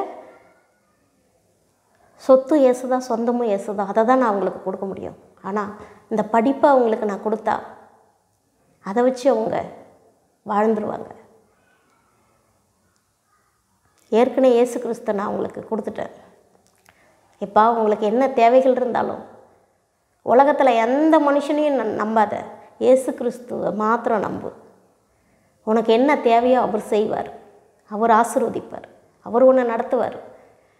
எனக்கு ஏசப்பா எனக்கு இது தேவை, முட்டி போட்டு கேளு, கர்த்தர் தருவார். உன்னை படிக்க வைக்கணும்னு தேவனுக்கு சித்தமாக இருந்தால் அவர் செய்வார்ப்பா. நான் இந்த வழியில் தான்ப்பா வந்தேன், எனக்கு உதவி செய்யுங்க ஏசப்பான்னு கேட்டு கேட்டு ஒரு விஷயத்துலையும் நான் வந்தப்பா. நீங்களும் இப்படியே செய்யுங்கன்னு என் பிள்ளைகளுக்கு கற்றுக் கொடுத்தேன். என் பிள்ளைகளும் அப்படியே செஞ்சாங்க. அதுக்கப்புறம் ப்ரேயர் பண்ண ஆரம்பிச்சுட்டு என்னோடய பையனை வந்து காலேஜில் சென்னையில் பார்ட் டைம் ஜாப் வேலை பார்த்து நான் படிச்சுக்கிறேம்மா, உங்களுக்கு அதிகமாக நான் பாரமாக இருக்க மாட்டேன்னு சொல்லி பையன் சொல்லிட்டான். சரி, நம்ம ஏதாவது பிள்ளைகளுக்கு நம்ம வேலை பார்க்குறது கொஞ்சம் வச்சு கொஞ்சம் கொஞ்சமாக ஃபீஸ் கட்டி படிக்க வச்சிடலான்ற ஒரு நம்பிக்கையில் சரின்னு கொண்டு போய் காலேஜ் சேர்த்தாச்சு. சேர்த்து தம்பியும் பார்ட் டைம் ஜாப் போகிறான் என்னோடய மகன். அதுக்கு பிறகு பார்த்திங்கன்னா எக்ஸாம் ஃபீஸ் கட்டணும்னு சொல்லிட்டாங்க. சேர்த்துட்டு வந்து நான் கொஞ்சம் நாள் இருக்கும் பார்த்துடலாம் அப்படின்ற மாதிரி கொஞ்சம் இருந்தேன். டக்குன்னு வந்து என்ன சொல்லிட்டாங்க, எக்ஸாம் ஃபீஸ் கட்டணுமா, எக்ஸாம் வந்துருச்சு அப்படின்னு சொல்லி சொன்னாங்க. ஏன்னா ஃபேமிலியை நான் தான் ரன் பண்ணிகிட்ருக்கேன். எல்லா விஷயங்களிலும் ஃபங்க்ஷன், வீட்டோட செலவுகள், பிள்ளைகளோட படிப்பு, இப்படி போயிட்டுருக்குது. திடீர்னு பார்த்திங்கன்னா எனக்கு சரீர பலவீனத்தினால நான் வீட்டுக்கு வந்துட்டேன். எனக்கு ரொம்ப தைக்க முடியலை. நைட்டு பகலில் மிஷினில் உட்காந்து தைச்சி எனக்கு சரீர பலவீனம் ஆயிடுச்சு. நான் வீட்டுக்கு வந்துட்டேன். அந்த டைம் பார்த்திங்கன்னா ஃபீஸ் கட்ட சொல்கிறாங்க என்னோடய மகனுக்கு, வசந்தராஜுக்கு. அப்போ எனக்கு என்ன செய்கிறதுன்னு தெரியல. எங்கள் ஊழியக்கார ஐயாவுக்கு ஃபோன் போட்டு, ஐயா என்னோடய மகனுக்கு படிப்புக்காக ஃபீஸ் கட்டணுங்கய்யா, நீங்கள் ப்ரேயர் பண்ணிக்கோங்க அப்படின்னு சொல்லி நான் ஃபோன் பண்ணேன். அவர் என்ன சொன்னார்னா, பக்கத்தில் ஒரு பிரதர் இருந்துருக்குறாங்க, அவங்கள்ட்ட வசந்தி சிஸ்டர் ரொம்ப கஷ்டப்படுறாங்க, நீங்கள் ப்ரேயர் பண்ணிக்கோங்க அவங்களுக்காகன்னு எங்கள் ஐயா சொல்லியிருக்காங்க. அவங்க என்ன நினச்சிருக்காங்க, எனக்கு வந்து காலையில் கொஞ்சம் பணம் வர வேண்டியது இருக்குது, அந்த பணம் வந்துச்சுன்னா சிஸ்டரோட மகனுக்கு நான் தருவேன்னு சொல்லி இவர் ப்ரேயர் பண்ணிவிட்டு போயிருக்கார். அது எனக்கு தெரியாது. இது எப்படி எனக்கு தெரியும்னா, ஒரு 2 நாள் கழித்து தான் தெரியும். இவங்கள்ட்ட சொல்லிவிட்டு நான் என்ன செஞ்சேன்னா, நடு காட்டில் போயிட்டு, எனக்கு வனாந்தர ஜெபம் ரொம்ப பிடிக்கும். நான் மற்ற பெண்கள் மாதிரி மற்றவங்கள்ட்ட போய் கதை பேசுகிறது, சிரிக்கிறது, விளையாடுறது அப்படியெல்லாம் இருக்க மாட்டேன். எனக்கு டைம் கிடைக்கிறப்ப வனாந்தரத்துக்கு தனிமையாக போய் உட்காந்து ஜெபிக்க ஆரம்பிச்சிருவேன். நெல் அறுத்த வயல் இருக்கும், அதில் போய் உட்காந்து ஜெபிக்க ஆரம்பிச்சிருவேன். ஏசப்பா எனக்கு தேவைகள் இருக்குது, எனக்கு நீங்கள் சந்திங்கப்பா, எனக்கு நீங்கள் சந்திங்க ஐயா, நான் யாருக்கிட்டையும் போய் கேட்க மாட்டேப்பா, உங்களை நம்பி நான் இருக்கிறேன், எனக்கு உதவி செய்யுங்க ஆண்டவரே அப்படின்னு வானத்துக்கு நேராக கையேந்தி நான் நடு காட்டில் போய் நின்று ஜெபிச்சுட்டு வந்தேன். ஜெபிச்சுட்டு வந்த பிறகு 2 நாள் கழித்து அந்த பிரதர் எங்கள் வீட்டுக்கு வராங்க. நாங்கள் ஒரு ஃபங்க்ஷனுக்கு போகிறதுக்காக கிளம்பி வீட்டை விட்டு வெளியில் வர்றோம், நானும் எங்கள் பெரியம்மாவும். அப்போ இவங்க வந்து வாசலில் நின்னாங்க. நான் என்ன நினச்சேன்னா, அவங்களாம் ரொம்ப நாள் ஆயிடுச்சு பார்த்து, இங்கே யாரோ விருந்தாளி இருப்பாங்க போல், யாரோ ரிலேஷன் யாராவது இருப்பாங்க, அதை பார்க்க வந்திருக்காங்கன்னு சொல்லிவிட்டு நான் வெளியில் வந்தேன். இவங்க வந்த பிறகு பார்த்துட்டு, ஸ்தோத்திர பிரதர் எப்படி இருக்கிறீங்க அப்படின்னு நான் கேட்டேன். ஸ்தோத்திர சிஸ்டர் நான் உங்களை தான் பார்க்க வந்தேன்னு சொன்னாங்க. வாங்க வாங்க அப்படின்னு சொல்லி தண்ணி கொடுத்து அவங்கள உட்கார வச்சேன் சேர் போட்டு. அப்போ அவங்க சொன்னாங்க, எப்படி சிஸ்டர் இருக்கீங்க, நல்லா இருக்கீங்களா? நல்லா இருக்கேன் பிரதர், நீங்கள் நல்லா இருக்கீங்களா? சரின்னு சொல்லிவிட்டு பாக்கெட்டுக்குள்ளே கை விட்டு, இந்தாங்க இதை பிடிங்கன்னு சொன்னாங்க. எனக்கு ஒன்றுமே புரியல, எதுக்கு வந்திருக்காங்க, ஏன் வந்திருக்காங்க, எதுவுமே எனக்கு புரியல. அதை என் கையில் கொடுத்தாங்க. இதை பிடிங்க சிஸ்டர் அப்படின்னாங்க.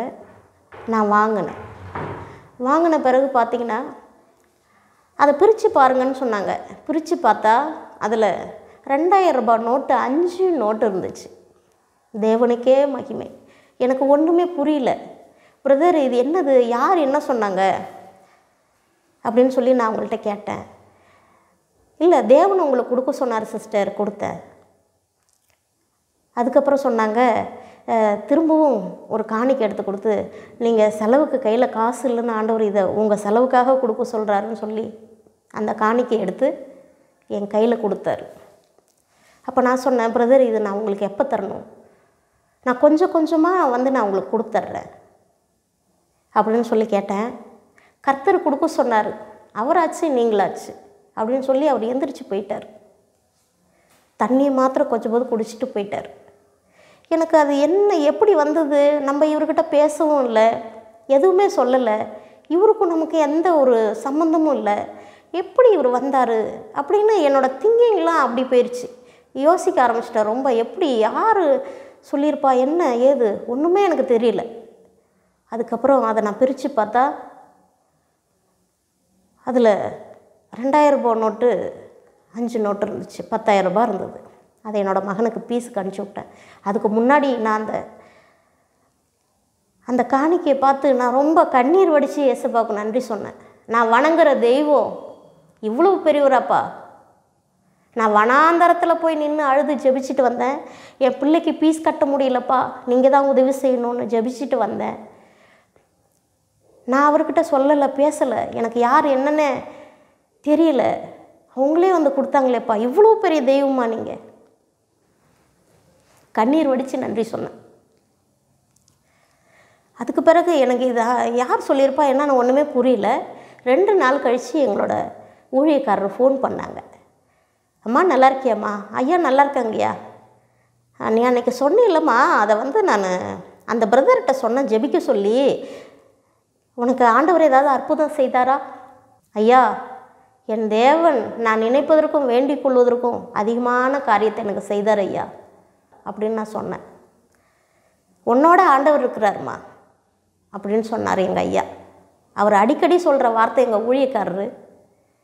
அவர் என்னோட ஊழியக்காரர், தகப்பனுக்கு தகப்பன். அவங்க கண்டிஷன் பண்ணுவாங்க, அன்பாக இருப்பாங்க, ஆதரிப்பாங்க, எல்லாமே செய்வாங்க. அவர் சொன்னார், அடிக்கடி சொல்லுவார் அந்த வார்த்தையை, தேவன் உன்னோட இருக்கிறாருமா, தேவன் உன்னோட இருக்கிறாரு, தேவன் உன்னோட இருக்கிறாருன்னு சொல்லுவார்.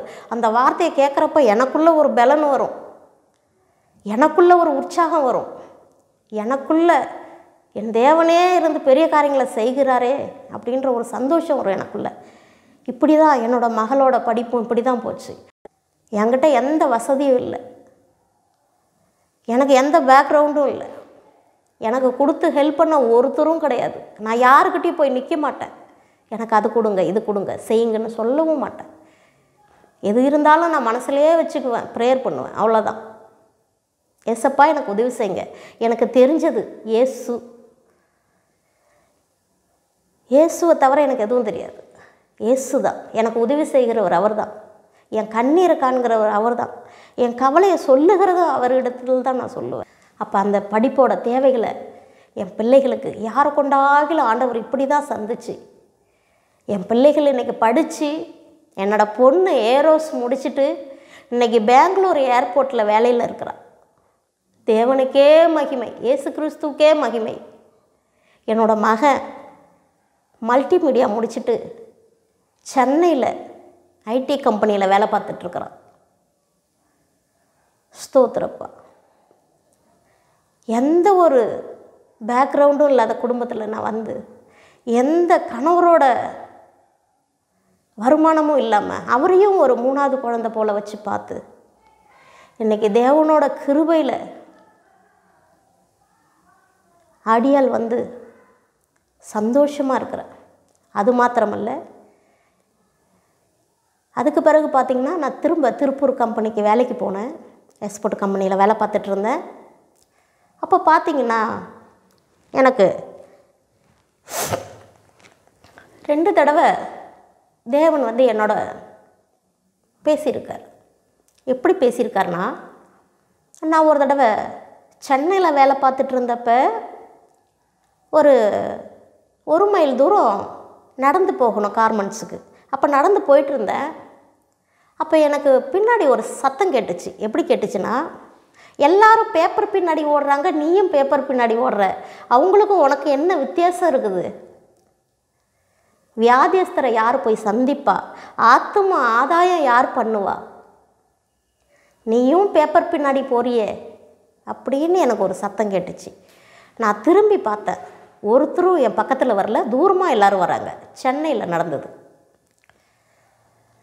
சரின்னு சொல்லிவிட்டு, இது நம்மளோட கற்பனை, நம்ம ஐயாவோட ஊழியத்துக்கு போயிட்டு இருந்தோம், அதை செய்யாமல் நம்ம இப்போ வேலை பார்க்குறதால நம்ம இது நம்ம மைண்டில் இருக்கிறதால அது நமக்கு வருது, அதே வார்த்தை வருது அப்படி சொல்லிவிட்டு நான் அலட்சியமாக இருந்துட்டேன். இது நம்மளோட கற்பனை, விட்டுட்டேன். சரின்னு சொல்லிட்டு வேலைக்கு போயிட்டு இருந்தோம்.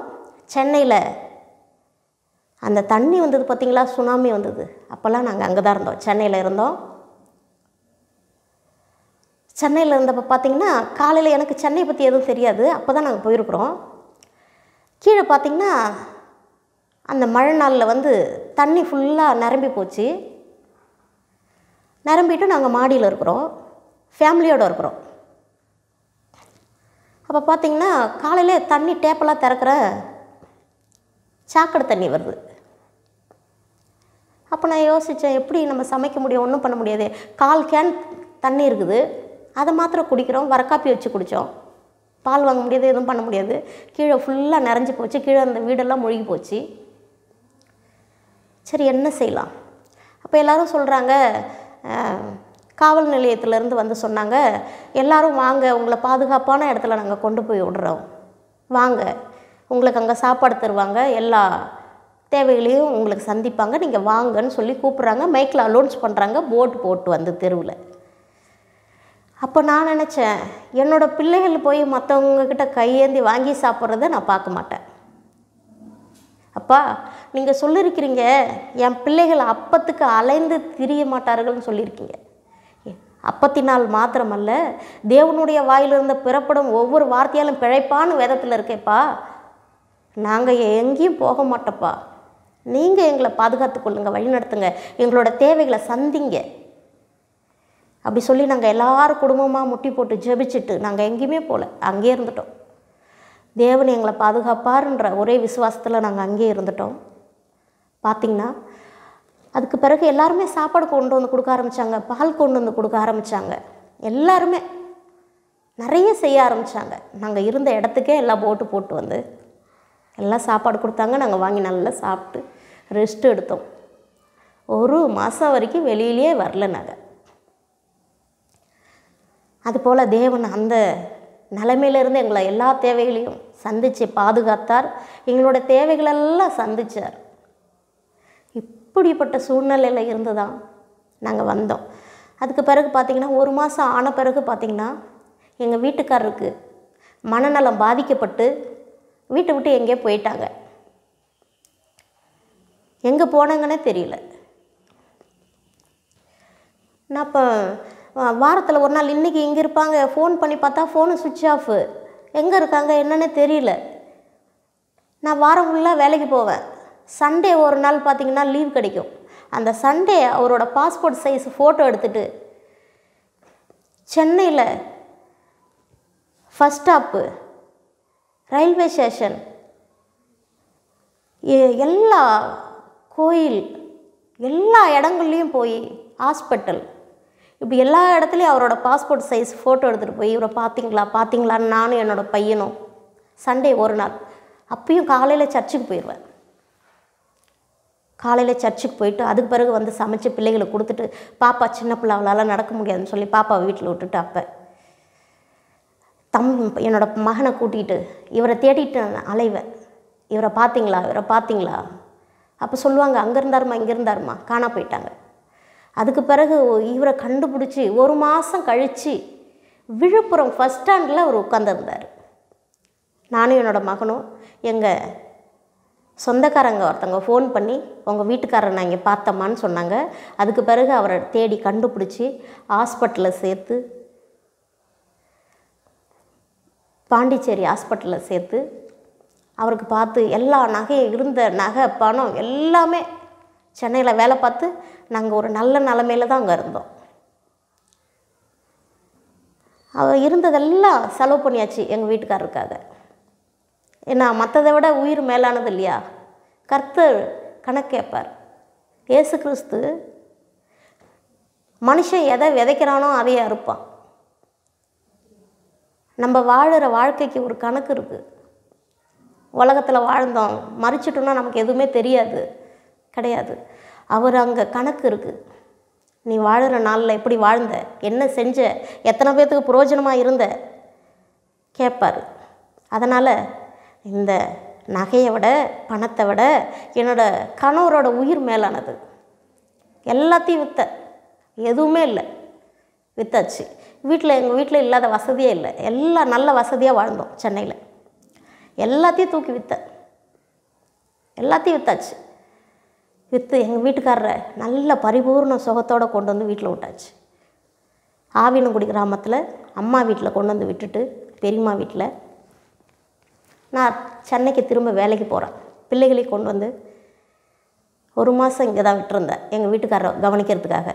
திரும்ப பிள்ளைகளை கூட்டிகிட்டு எங்கள் வீட்டுக்காரரை மட்டும் இங்கே விட்டுட்டு சென்னைக்கு போகிறோம். திரும்ப வேலைக்கு போய் நம்ம குடும்பத்தை ரன் பண்ணலாம் அப்படின்னு சொல்லி போனால் என்னோடய வேலை போயிடுச்சு. எனக்கு என்ன செய்கிறதுன்னு தெரியல.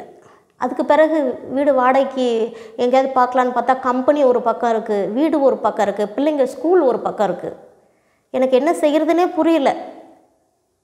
என்ன செய்ய போகிறோம், என்ன ஒன்றுமே புரியலையே. எனக்கு மைண்டே ஒரு மாதிரி சேஞ்ச் ஆகுது, டென்ஷன். பார்த்தேன், சரி இது சரி வராது.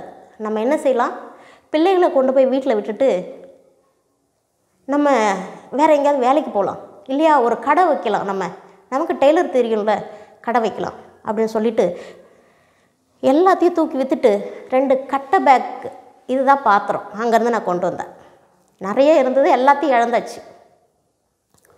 வந்தேன், அம்மா வீட்டுக்கு வந்து பிள்ளைகளை விட்டுட்டு நம்ம அம்மாவுக்கு பாரமாக இருக்கக்கூடாது, வயசானவங்க, அவங்களுக்கு நம்ம பாரமாக இருக்கக்கூடாது, ஒரு மளிகை கடை வைக்கலாம், டெய்லர் கடை வைக்கலான்னு சொல்லி ஒரு மகளிரில் லோன் எடுத்து மளிகை கடை வச்சேன். பால், கூல்ட்ரிங்க்ஸ், அப்புறம் டெய்லர் கடை எல்லாமே வச்சேன். நல்லா ஓடுது. பார்த்திங்கன்னா நமக்கு தான் கொஞ்சம் இறக்க மனசாச்சுங்களா, இறக்க மனசு. அப்போ எல்லோரும் பாக்கி கேட்பாங்க, அக்கா கொடுங்கக்கா, செங்கல் சேம்பர் பக்கத்தில். அப்போ அவங்களாம் வருவாங்க, எனக்கு பாக்கி கொடுங்க, நான் இந்த வாரம் ஆனால் தந்துடுறேன், பிள்ளைகள்லாம் சாப்பிடாம இருக்காங்க, அப்படி இப்படி ஏதோ சொல்லுவாங்க. நமக்கு மனசு கேட்காம சரி கொடுத்துருவேன். கொடுத்துட்டு கேட்டால் சில பேர் ஆளே இருக்க மாட்டாங்க, போயிடுவாங்க. இது மாதிரி பண்ணேன். ட்ரெஸ்ஸெல்லாம் எடுத்துகிட்டு சேல்ஸ் பண்ணேன். எல்லோரும் பாக்கி வச்சு சரி வரல. பார்த்தேன், இதுக்கு நம்ம சரி வர மாட்டோம். எடுத்துகிட்டு போயிட்டு வீட்டில் எல்லாத்தையும் போட்டு சரி என்ன செய்யலான்னு யோசித்தேன். சரி திருப்பூருக்கு வேலைக்கு போயிடலாம். அங்கே லேடிஸ் ஹாஸ்டல் மாதிரி அங்கேயே கம்பெனிலே பெண்கள் தங்குறதுக்கு ரூம் தருவாங்கன்னு சொல்லி சொன்னாங்க. எங்கள் ஊழியக்கார ஐயாட்ட திரும்ப சொல்லி, ஐயா நான் இது போல் வேலைக்கு போகிறேன்யா, திருப்பூரில் யாராவது இருந்தால் தெரிஞ்சவங்க இருந்தால் சொல்லுங்கள். அப்போ அவங்க சொன்னாங்க, ஒரு சிஸ்டர் இருக்காங்கம்மா, நான் அவங்களுக்கு ஃபோன் பண்ணி உனக்கு அந்த நம்பர் தரேன், நீ அவங்கள போய் பாரு, அவங்க உனக்கு வேலை வாங்கி தருவாங்கன்னு சொன்னாங்க. திருப்பூர் போயிட்டேன். திருப்பூர் போனோடனே அந்த சிஸ்டர் எனக்கு அவங்க வேலை பார்த்த கம்பெனியில், நல்ல பாதுகாப்பான ஒரு கம்பெனி, அந்த கம்பெனியில் எனக்கு வேலை வாங்கி கொடுத்தாங்க. எக்ஸ்போர்ட் கம்பெனி போய் வேலை பார்த்துட்ருக்குறேன். நல்ல சம்பாத்தியம், பிள்ளைகள்லாம் படிச்சிட்ருக்காங்க, ஒன்றும் பிரச்சனை இல்லை, நல்லா போயிட்டுருக்குது. ஒரு மதிய நேரம் அப்போ ஒரு சத்தம் கேட்குது எனக்கு. இந்த நேரம் கர்த்தருடைய வருகை வந்தால் நீ என்ன கணக்கு கொடுப்ப அப்படின்னு சொல்லி எனக்கு ஒரு சத்தம் கேட்குது. அப்போ நான் யோசிக்கிறேன், இது என்னோடய கற்பனை.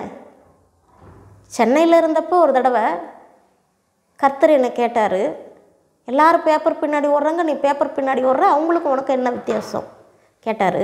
அது என்னோடய கற்பனைன்னு விட்டுட்டேன். திரும்ப இப்போ பார்த்திங்கன்னா திருப்பூரில் இந்த நேரம் கர்த்தருடைய வருகை வந்தால் நீ என்ன கணக்கு கொடுப்ப அப்படின்னு சொல்லி எனக்கு சத்தம் கேட்குது. இது என்னோடய கற்பனை.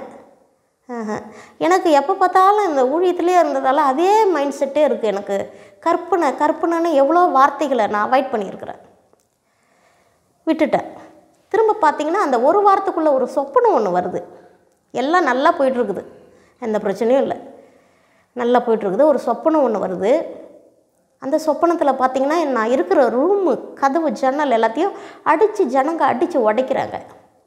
சொப்பனம். அப்போ நான் அந்த சொப்பனத்தில் கேட்குறேன், என்னோடய அனுமதி இல்லாமல் ஏன் ரூம்பு ஜன்னல் கதவை நீங்கள் ஏன் அடித்து உடைக்கிறீங்க அப்படின்னு நான் கேட்குறேன். அதுக்கு அவங்க சொல்கிறாங்க, நீங்கள் எங்களை தப்பாக நினைக்காதீங்க, இங்கேருந்து ஒரு பெரிய வெளிச்சம் வந்தது, அதை நாங்கள் பார்க்குறதுக்காக, இப்படிப்பட்ட வெளிச்சம் எங்கேருந்து வருதுன்னு பார்க்குறதுக்காக நாங்கள் அடித்து உடைச்சோம், நீங்கள் வந்து தப்பாக நினைக்காதீங்கன்னு சொல்கிறாங்க. என்னது, என்னோடய வெளிச்சம் எனக்கு தெரியாமல் உங்களுக்கு தெரிஞ்சிருச்சா அப்படின்னு சொப்பனத்தில் ஞானமாக பேசுகிறேன். அப்போ இல்லை, உங்கள் பின்னாடி திரும்பி பாருங்கள் அப்படின்னு என்கிட்ட எல்லோரும் சொல்கிறாங்க. என்னது, நீங்கள் செய்கிறதெல்லாம் செஞ்சுட்டு சமாளிக்கிறீங்களா அப்படின்னு சொல்லிவிட்டு இப்படி திரும்பி பார்க்குறேன். நான் திரும்பி பார்த்தோடனே அந்தரத்தில் ஒரு பால் நல்லா பிரைட்டாக வெளிச்சமாக இருக்குது, அந்தரத்தில் தொங்குது. அது ரொம்ப பவர்ஃபுல்லாக எரியுது, பெரிய வெளிச்சம் தான் அவங்க சொன்னது போலேயே. நான் அப்போ தான் பார்க்குறேன்.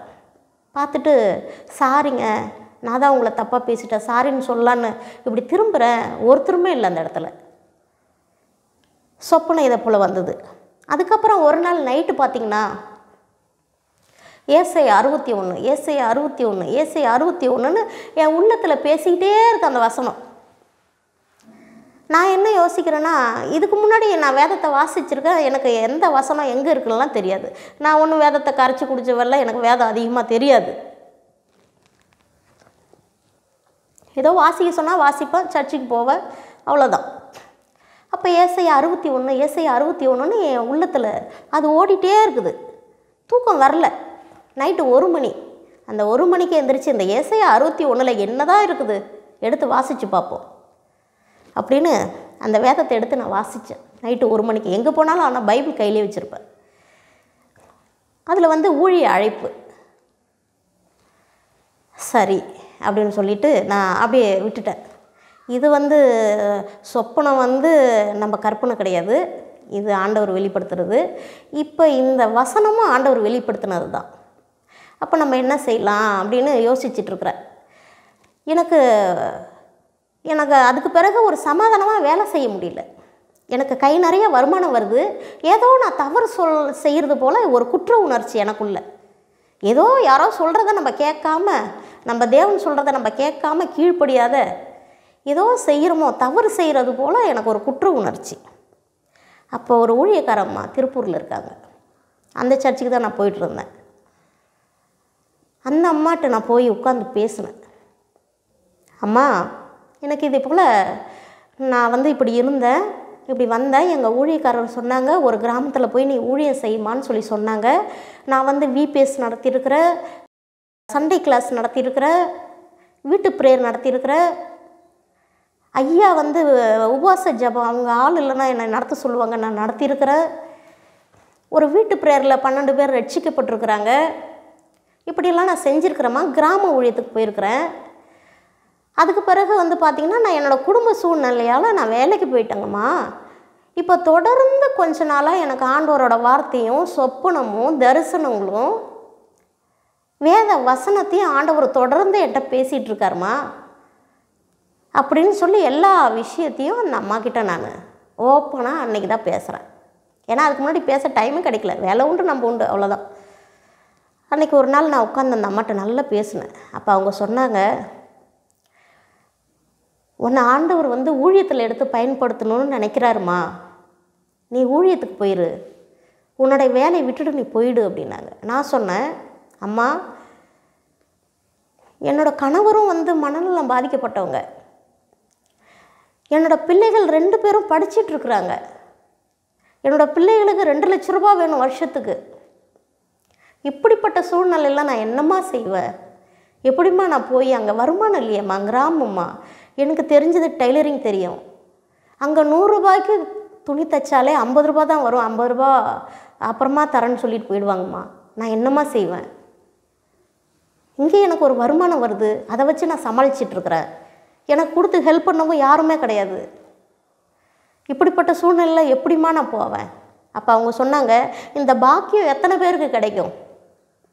இது ஒரு பாக்கியம்மா உனக்கு, தேவனே உன்னை ஊழியத்துக்கு அழைக்கிறாருமா, மனுஷன் அழைக்கல, தேவனே உன்னை ஊழியத்துக்கு அழைக்கிறாரு, நீ ஊழியத்துக்கு போயிடுமா, உன்னை அழைச்சவர் உண்மை இல்லவர், அவர் நடத்துவார் அப்படின்னு சொன்னாங்க.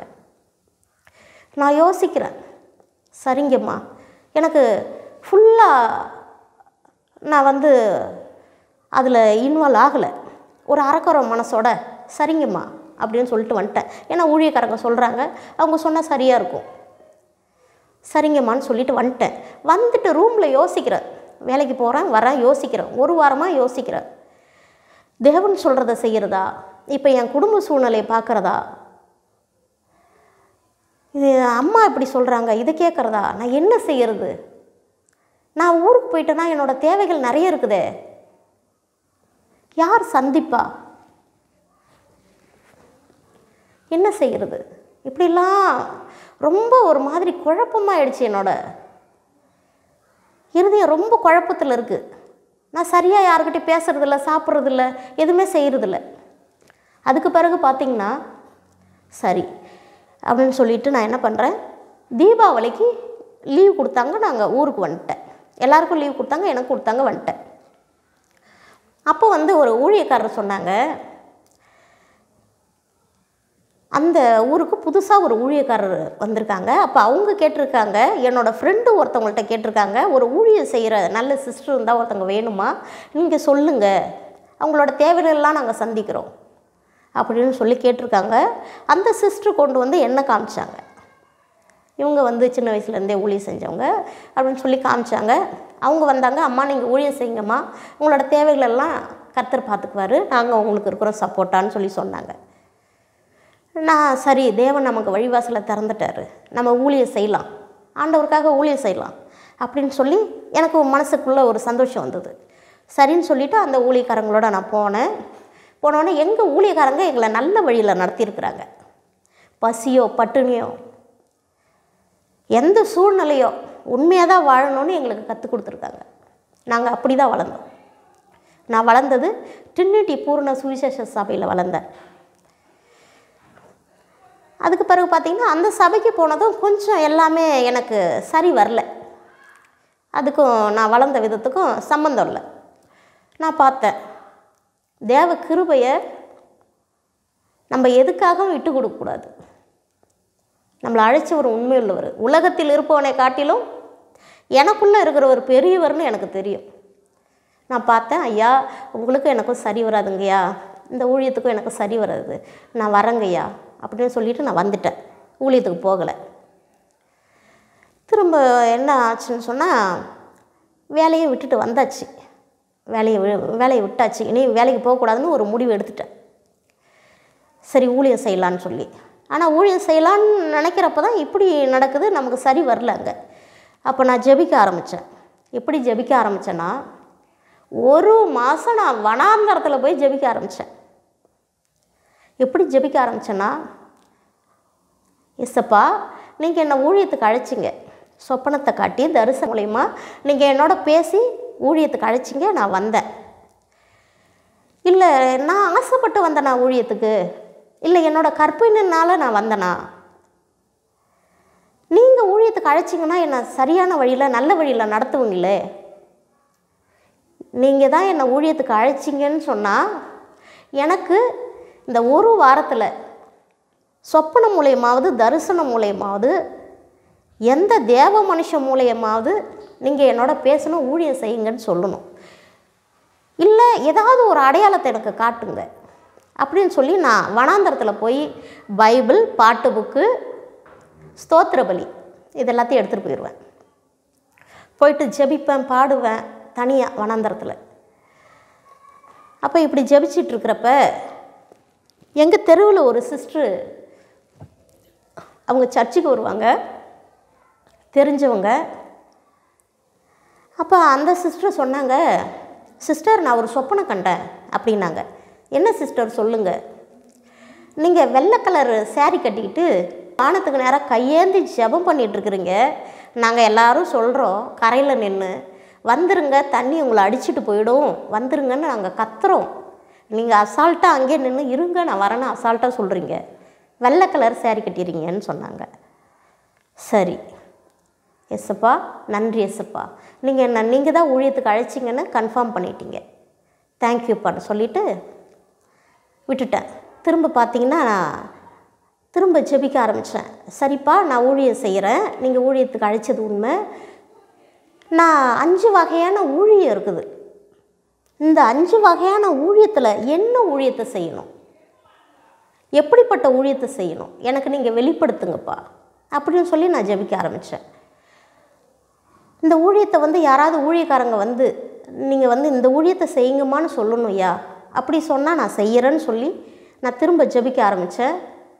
பார்த்தீங்கன்னா ஒரு ஊழியக்காரங்க அது போலே வந்தாங்க. அம்மா நீங்கள் ஊழியத்தை செய்யுங்க அப்படின்னு சொன்னாங்க. இப்போ கர்த்தரோட கிருபையினால் ஒரு சபையை நித்திய வெளிச்சம்ங்கிற ஒரு சபையை கர்த்தர் கொடுத்து அந்த சபையை அடியால் நடத்திட்டுருக்கிறேன். என்னோடய பிள்ளைகளும் இப்போ நல்லா படித்து வேலையில் இருக்கிறாங்க. பாப்பா வேலையில் பெங்களூரில் இருக்கிறா, பையன் சென்னையில் வேலையில் இருக்கிறா.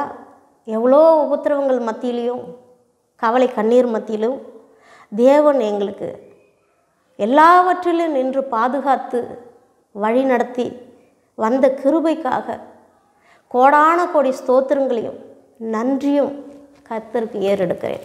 ஆமென். தேங்க்யூ. Praise Lord. இப்பொழுது டேனியல் பிரதருக்காக எங்களை போல ஊழியக்காரங்களை தேடி டேனியல் பிரதர் இதை அர்ப்பணித்து செய்கிறாங்க. இந்த சாட்சியை வெளியில் கொண்டு வருகிற பொழுது எங்களை மாதிரி வேதனையிலையும் கஷ்டத்துலேயும் கண்ணீர்லேயும் இருக்கிறவங்களுக்கு ஒரு விடுதலையை கொடுக்கலாம், ஒரு சந்தோஷத்தை கொடுக்கலாம், சமாதானத்தை கொடுக்கலாம், ஒரு வழியை காட்டலாங்கிற அந்த ஒரு நல்ல உணர்வுள்ள இருதயத்துக்காக நான் கர்த்தருக்கு நன்றி செலுத்துகிறேன். அவங்களுக்காகவும் அவங்க குடும்பங்களுக்காகவும் நாம் ஜெபிப்போம். ஸ்தோத்திரிக்கிறப்பா, மகா இரக்கமும் கிருபையும் நிறைந்த நல்ல ஆண்டவரே, உமது பாதத்தில் அடியலை தாழ்த்தி ஒப்பு கொடுக்குறப்பா. அருமையான டேனியல் பிரதருக்காக நாங்கள் ஜெபிக்கிறப்பா. கர்த்தாவே அவங்கள நீங்கள் ஆசீர்வதிங்கப்பா. அர்ப்பணிப்போட ஆண்டவரை ஸ்தோத்திரிக்கிறப்பா. இந்த சாட்சிகளை வெளிக்கொண்டு வருகிற அவங்களோட அர்ப்பணிப்பை நீங்கள் ஆசீர்வதிங்க கர்த்தாவே. அவங்கள நீங்கள் கண்ணோக்கி பாருங்கப்பா. அவங்களோட குடும்பத்தை நீங்கள் ஆசீர்வதிங்க ஆண்டவரை. ஸ்தோத்திரிக்கிறப்பா. அவங்களோட ஊழியத்தை நீங்கள் ஆசீர்வதிங்க ஐயா. இம்மட்டும் எங்களை ஆண்டவரே ஒரு சாட்சியாக நிறுத்தின கிருபைக்காக நன்றி செலுத்துகிறோம் கர்த்தாவே. ஐயா, இந்த சாட்சியை கேட்கிற ஒவ்வொரு பெண்களுக்கும் ஆண்டவரை ஐயா ஸ்தோத்திரிக்கிறப்பா. ஒரு வழிவாசலை நீங்கள் திறந்தருளும்படியாய் கெஞ்சுகிறோம் கர்த்தாவே. எங்களுக்கு வழிகாட்டிய என் இயேசு கிறிஸ்து இதை சாட்சியாய் கேட்டுக்கொண்டு இருக்கிற ஒவ்வொரு குடும்பத்திலையும் நீங்கள் ஆண்டவரை கிரியை செய்யும்படியாய், ஆசீர்வதிக்கும்படியாய், தேவைகளை சந்திக்கும்படியாய், கண்ணீர்களையும் கவலைகளையும் துடைக்கிறவர்களாய் ஆண்டவரே ஸ்தோத்திரிக்கிறப்பா. நீங்கள் ஒவ்வொரு குடும்பங்களையும் ஆசீர்வதிக்கும்படியாய் கெஞ்சுகிறோம் கர்த்தாவே.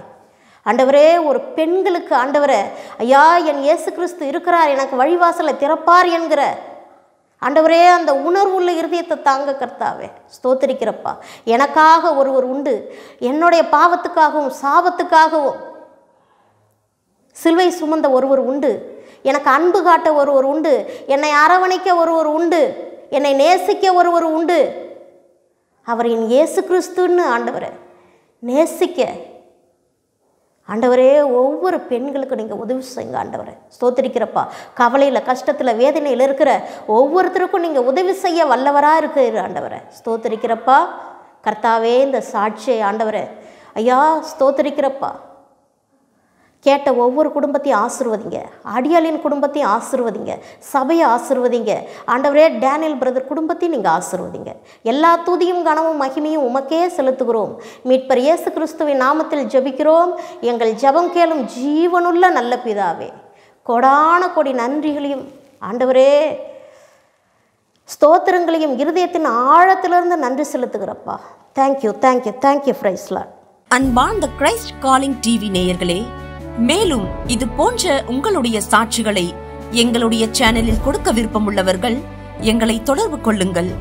தொடர்புக்கு 7200713563. கர்த்தர் தாமே உங்களை ஆசீர்வதிப்பாராக. ஆமேன்.